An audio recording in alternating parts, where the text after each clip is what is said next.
Now let us go for the 7th example. This example is very lengthy, so I am not going to read it.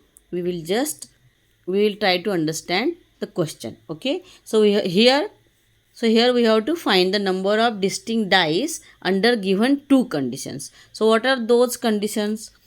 Suppose this is a die.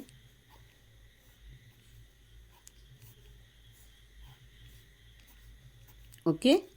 So first condition is we have to fix 1 and 2 on two opposite faces. Okay. Anywhere but on opposite faces. Now we have to put remaining 4 digits, that is 3, 4, 5, 6 on these 4 faces.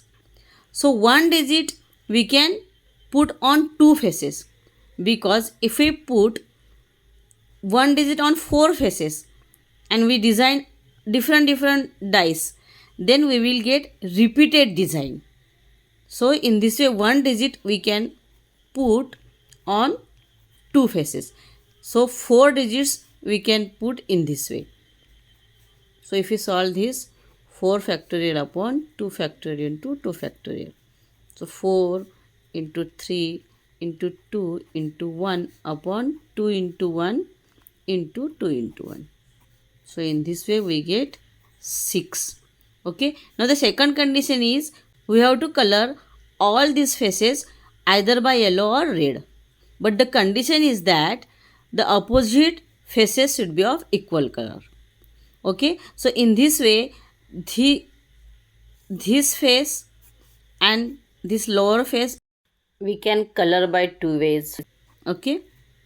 So this and these two faces we can color by two ways, and this and back face we can color by two ways.